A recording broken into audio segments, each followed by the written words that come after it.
Assalamualaikum warahmatullahi ta'ala wabarakatuh. Apa kabar sahabat-sahabat gua? Semoga Allah Azza wa Jalla terus memimpin, menunjuk kita ke jalan yang benar dan lurus, jalan orang-orang yang telah Allah Azza wa Jalla berikan nikmat Islam dan iman. Ketika saya membaca surah Al-Qasas, di mana Allah Azza wa Jalla menceritakan tentang suatu peristiwa di mana ibu kepada Nabi Musa alaihissalam yang merasa gentar, takut dengan apa yang berlaku ketika itu, di mana Firaun meletakkan arahan untuk membunuh semua anak lelaki Bani Israel. Maka Allah Azza wa Jalla telah mengilhamkan kepada ibu Nabi Musa. Dalam ayat yang ke-7 dalam surah Al-Qasas ini, Allah sendiri memberitahu, dan kami ilhamkan kepada ibu Nabi Musa alaihissalam, susuilah dia, yakni Musa, dan jika engkau bimbang terhadapnya, maka hanyutkanlah dia ke sungai. Janganlah engkau takut dan jangan pula bersedih hati. Sesungguhnya kami akan mengembalikannya kepadamu dan menjadikannya seorang rasul. Apa yang saya nak bawakan kepada kita semua mengenai janji Allah Azza wa Jalla. Orang-orang yang beriman adalah mereka yang mengimani janji-janji Allah. Apa janji-janji Allah dalam Al-Quran? Banyak sebenarnya. Allah menjanjikan andai kata kita mentaati Allah, Allah akan membantu kita. Itu janji Allah. Allah memberitahu pada setiap kesukaran pasti akan ada kesenangan. Pada setiap kesukaran pasti ada kesenangan. Ini adalah janji-janji Allah. Sebagaimana Allah menjanjikan kepada ibu Nabi Musa, hanyutkanlah anak kamu. Bismillah. Nanti Nabi Musa itu akan dikembalikan kepada engkau, wahai ibu Nabi Musa.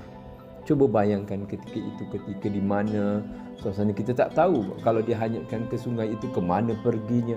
Namun kerana ini adalah janji Allah, maka dalam ayat yang ke-13 dalam surah Al-Qasas ini Allah memberitahu, maka kami kembalikan dia Musa kepada ibunya agar senang hatinya dan tidak bersedih lagi, dan agar dia mengetahui bahawa sesungguh janji Allah adalah benar, tetapi kebanyakan manusia tidak mengetahui.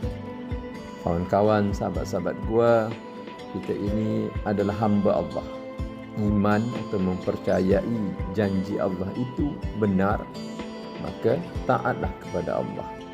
Buatlah apa yang dia suruh, tinggalkanlah apa yang dia tegah. Sebagaimana Allah menjanjikan, andai kata kamu bersyukur, maka Allah menambahkan nikmatnya kepada kamu.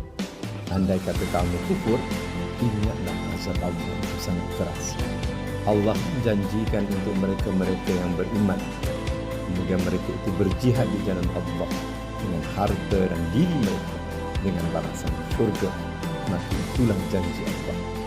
Oleh kerana itu, orang-orang yang beriman dengan janji Allah meyakini bahawa di sana adanya syurga, di sana adanya neraka, maka dia akan mentaati Allah, melakukan amal jihad, melakukan amal bersungguh-sungguh, menyebarkan rahmat Allah kepada semua umat manusia. InsyaAllah Allah tidak pernah memungkiri janji. Apatah lagi bagi mereka-mereka yang beriman kepada Allah. Sebagaimana penceritaan ibu Nabi Musa, dia dihanyutkan anaknya, diserahkan. Itu adalah janji Allah. Ketika dia hanyut dan Allah alirkan, bawa Nabi Musa ke dalam istana Firaun. Isteri Firaun suka kepadanya dan dia jaga. Namun tidak pula Nabi Musa itu mahu susu, kecualilah susu ibunya. Maka akhirnya ibunya kembali. Ini adalah semua perancangan Allah. Kita tidak tahu, tapi bagi kita orang-orang yang beriman kepada Allah, la haula wa la quwwata illa billah, hasbunallahu wa ni'mal wakil. Oleh kerana itu, sentiasalah beriman kepada Allah SWT. Ingatlah janji Allah itu benar. Tanyakanlah pada kita, apakah janji kita benar pada Allah. Sesungguhnya solat kita, ibadah kita, hidup kita, mati kita hanyalah untuk Allah.